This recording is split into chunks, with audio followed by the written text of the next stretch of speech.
Olá, meus amigos e minhas amigas. Quero compartilhar com vocês uma história que nos mostra como, às vezes, os momentos mais dolorosos da vida podem se transformar nas nossas maiores fontes de força. É uma história sobre traição, mas também sobre justiça e, acima de tudo, sobre reencontrar a si mesma quando tudo parece perdido. Meu filho me expulsou de casa, esperando que eu implorasse. Mas eu fui embora, levando tudo comigo.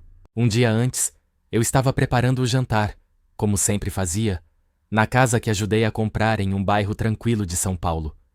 Foi quando ouvi meu filho, Lucas, e sua esposa, Beatriz, sussurrando na sala. "Está na hora de mandar sua mãe para uma casa de repouso", disse Beatriz com impaciência. "Não aguento mais ela na nossa casa. Além disso, precisamos do espaço para o bebê." Lucas, meu único filho, por quem eu havia sacrificado tudo, respondeu sem hesitar: "Você tem razão. Vou falar com ela amanhã."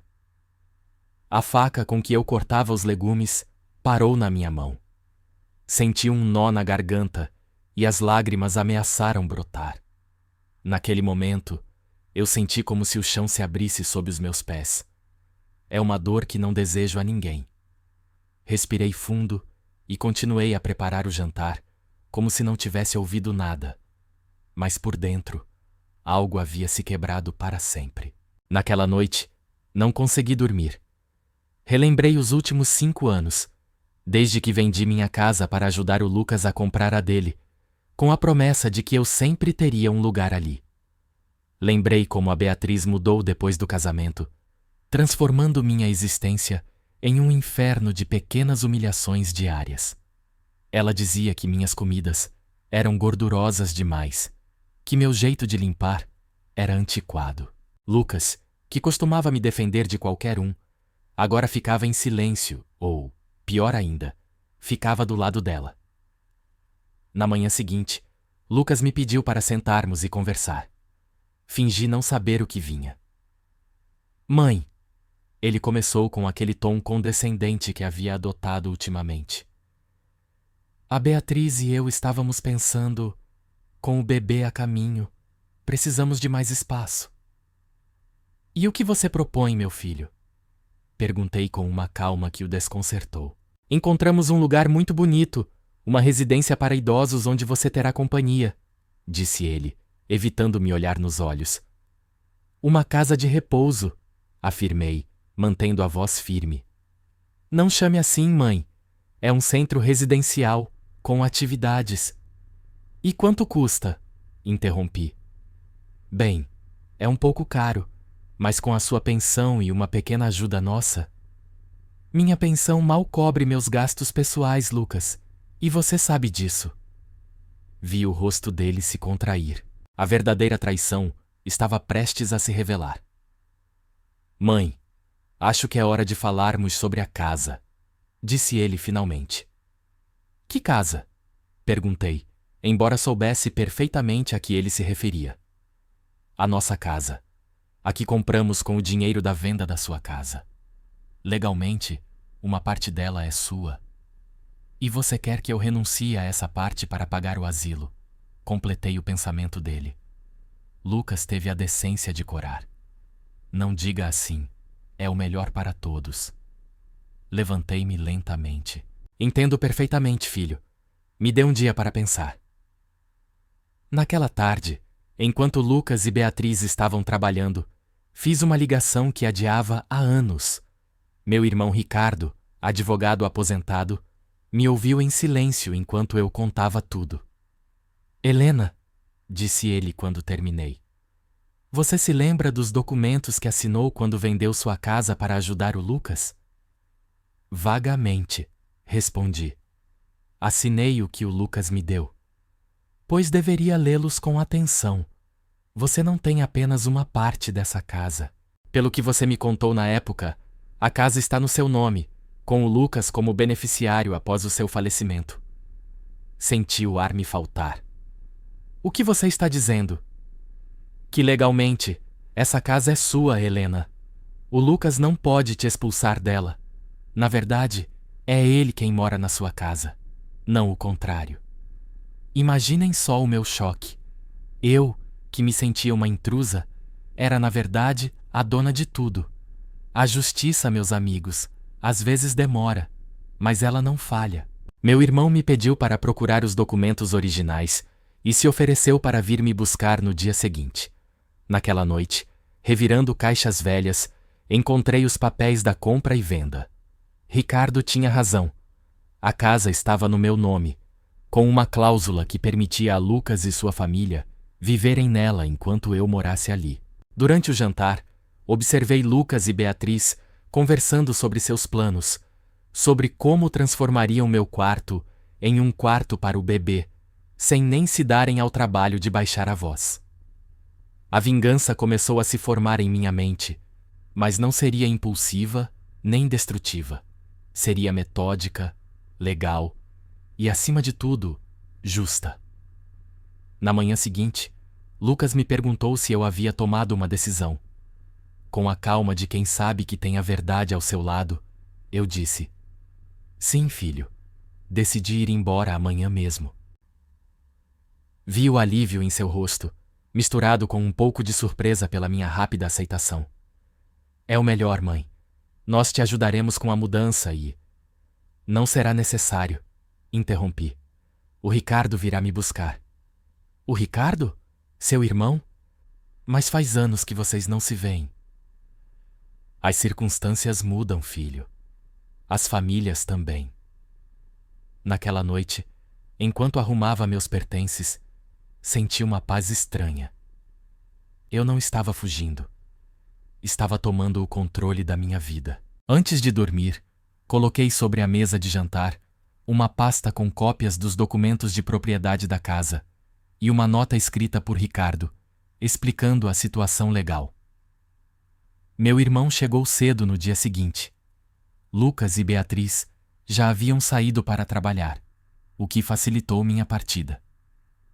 Enquanto carregávamos minhas coisas no carro de Ricardo, olhei pela última vez para o que havia sido meu lar. Você tem certeza disso? Perguntou Ricardo. Completamente, respondi. É hora de ele aprender a lição mais importante que eu nunca lhe ensinei: as consequências de seus atos. Quando Lucas voltasse naquela tarde, encontraria uma casa vazia e a verdade sobre a mesa de jantar. Minha vingança não seria gritar ou humilhá-lo. Seria mostrar que sua traição teve um custo que ele nunca imaginou.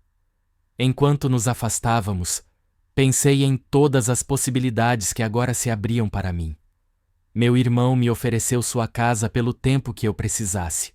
Pela primeira vez em anos, senti que minha vida me pertencia novamente, e a justiça estava apenas começando a se manifestar. O telefone de Ricardo tocou enquanto íamos para a casa dele. Era Lucas, frenético. Ele está te procurando, disse Ricardo depois de desligar. Ele encontrou os documentos e agora entende o que perdeu. Isso está apenas começando, respondi, olhando pela janela. O que Lucas ainda não sabia é que eu tinha mais surpresas preparadas. A herança do meu falecido marido, que eu sempre disse ter gasto com minhas necessidades médicas, continuava intacta em uma conta bancária. E agora, finalmente, eu a usaria para mim. Ao chegar à casa de Ricardo, me senti estranha. Fazia quase 10 anos que não nos víamos. Sua esposa, Carla, me recebeu com um abraço caloroso, como se o tempo não tivesse passado. Me instalaram em um quarto espaçoso com vista para o jardim, onde Ricardo cultivava rosas que me lembravam as que minha mãe costumava ter. Helena, precisamos falar sobre os próximos passos, disse Ricardo naquela noite. Sobre a mesa, ele colocou uma pasta. O Lucas ligou 5 vezes. Está furioso. Deixe que fique furioso, respondi. Que opções eu tenho legalmente? Você pode vender a casa e deixá-lo sem nada, exigir que ele pague um aluguel ou dar um prazo para que ele se mude. Cada opção soava como justiça poética. No entanto, Algo dentro de mim não queria destruir meu filho completamente. A traição doía, mas ele ainda era meu único filho. E se eu der a ele 6 meses para encontrar outro lugar? Sugeri. Não quero deixar meu neto sem um teto. Essa é uma opção compassiva, disse Carla. Mas o que você fará enquanto isso? Vou viver minha vida pela primeira vez em décadas. Naquela noite, meu telefone não parou de tocar. Lucas alternava entre mensagens furiosas e súplicas desesperadas. Não respondia a nenhuma. Na manhã seguinte, Ricardo me levou ao banco. A conta onde eu guardava a herança do meu marido continha quase 500 mil reais, uma fortuna que eu mantive em segredo. Todo esse tempo você teve esse dinheiro e vivia se sacrificando por seu filho? Perguntou Ricardo espantado. Eu queria que o Lucas valorizasse o que tinha, que entendesse o sacrifício, expliquei. Claramente, eu falhei como mãe. Naquele mesmo dia, contatei uma imobiliária. A corretora Gabriela me mostrou vários apartamentos perto da casa de Ricardo. Decidi por um pequeno, mas iluminado, com um terraço onde eu poderia ter minhas próprias rosas. Posso pagar à vista, disse eu a Gabriela. No terceiro dia, Beatriz apareceu na casa de Ricardo. Seu rosto não mostrava mais aquela superioridade. Agora estava pálida, com os olhos vermelhos. Helena, por favor, disse ela. Precisamos conversar. O Lucas está arrasado. Arrasado porque perdeu a casa ou porque traiu a mãe? Perguntei com uma calma que a desarmou. As coisas não são assim. Não queriam o quê, Beatriz?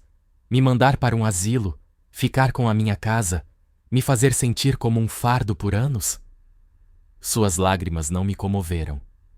Estou grávida de 4 meses, Helena, disse ela, acariciando a barriga. Não podemos nos mudar agora. Vocês têm 6 meses, respondi. Até lá, podem ficar na casa, mas pagarão um aluguel justo. O Ricardo cuidará dos detalhes. A expressão de incredulidade no rosto dela valeu cada segundo de sofrimento que eu suportei. Naquela noite, recebi uma ligação de Lucas. Sua voz soava diferente. Mãe, disse ele, me desculpe, eu não sabia, não entendia. O que você não entendia, Lucas? Que sua mãe merecia respeito? Ou simplesmente não entendia que traições têm consequências? Houve um longo silêncio. Tudo isso. E não sei como consertar. Você não pode consertar, eu disse com firmeza. Mas pode aprender com isso. Vocês têm 6 meses. Enquanto isso, pagarão um aluguel. Se tentarem qualquer truque legal, venderei a casa imediatamente. E o que vai acontecer com você? Ele perguntou. Isso não é mais problema seu, filho. Desliguei, sentindo uma mistura de tristeza e libertação. Nas semanas seguintes, me instalei no meu novo apartamento. Contratei um decorador e transformei aquele espaço em um reflexo de quem eu era. Cores vivas que a Beatriz sempre criticou, móveis confortáveis e uma biblioteca cheia de livros que eu sempre quis ler. Ricardo redigiu o contrato de aluguel.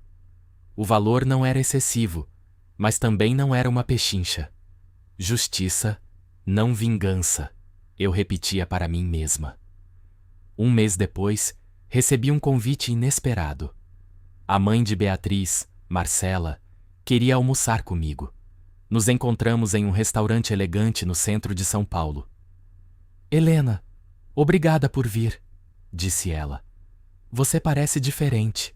A liberdade me cai bem, respondi com um sorriso. Marcela foi direta ao ponto. Eu não aprovo como eles te trataram, mas não te convidei para pedir desculpas. Te convidei para te avisar. Eles estão procurando uma maneira de contestar os documentos da casa. Pensei comigo mesma. A ganância realmente cega as pessoas. A traição continuava. Agradeci a informação e liguei para Ricardo imediatamente. Se queriam guerra legal, eu estava pronta. Não podem fazer nada, Ricardo me assegurou. Estão apenas tentando te intimidar. Pois não sou mais a mesma mulher assustada, respondi. Se querem jogar duro, conhecerão a verdadeira Helena. Minha jogada seguinte foi inesperada. Contatei o proprietário do prédio onde Lucas trabalhava. Casualmente, era um velho amigo do meu falecido marido, o Sr. Carlos. Expliquei a situação. Carlos ouviu atentamente. Isso não está certo, Helena. Deixe comigo. Vou dar a ele uma lição sobre integridade que ele não vai esquecer. Teash. Uma semana depois, Lucas foi rebaixado a um posto inferior na empresa. Seu salário foi reduzido significativamente. Enquanto isso, me inscrevi em aulas de pintura.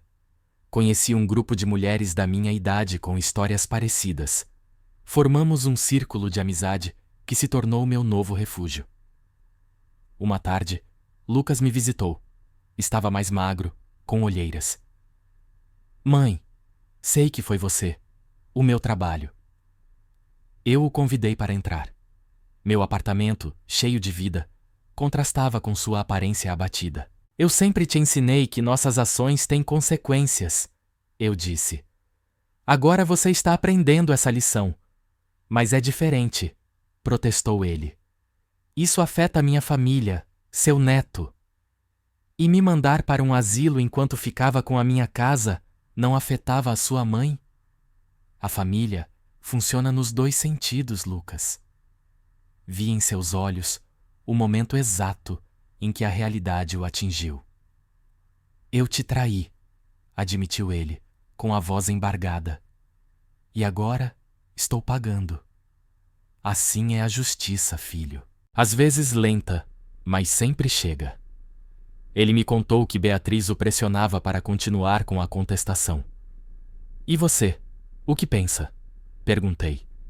Que eu já perdi demais. Não quero perder minha mãe também.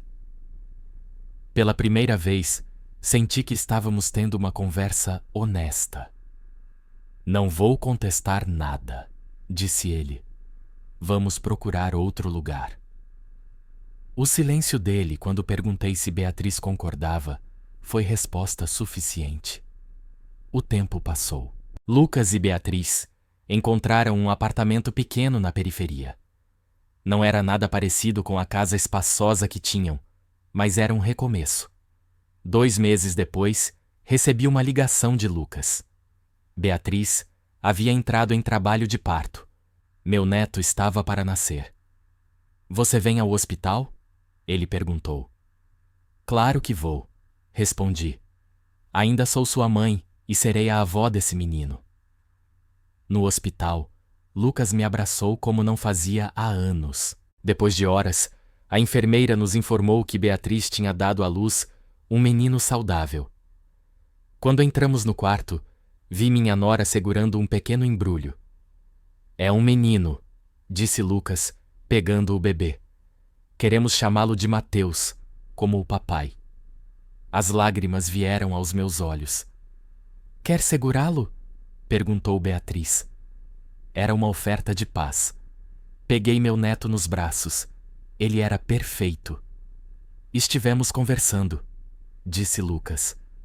Percebemos o quanto dávamos as coisas como certas. O que é realmente importante é a família. Queremos que você faça parte da vida do Mateus. Que lhe conte como sua avó nos ensinou a lição mais importante de todas. E qual é essa lição? Perguntei.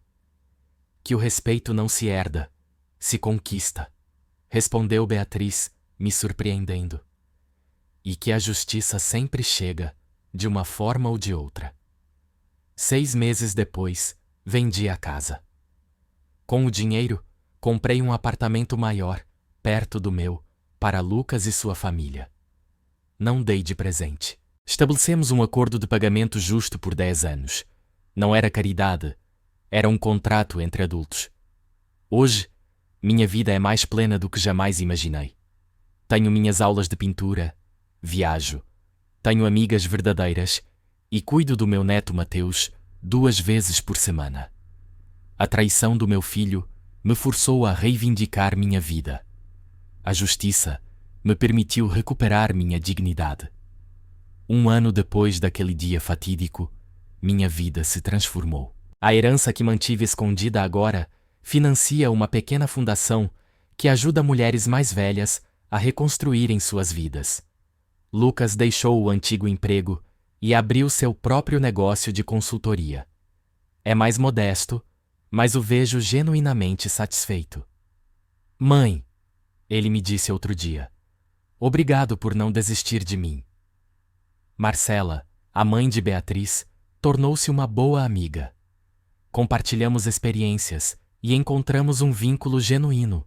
Meu neto Mateus já tem 15 meses e dá seus primeiros passos vacilantes pelo meu apartamento. Eu leio para ele histórias sobre justiça, respeito e amor verdadeiro.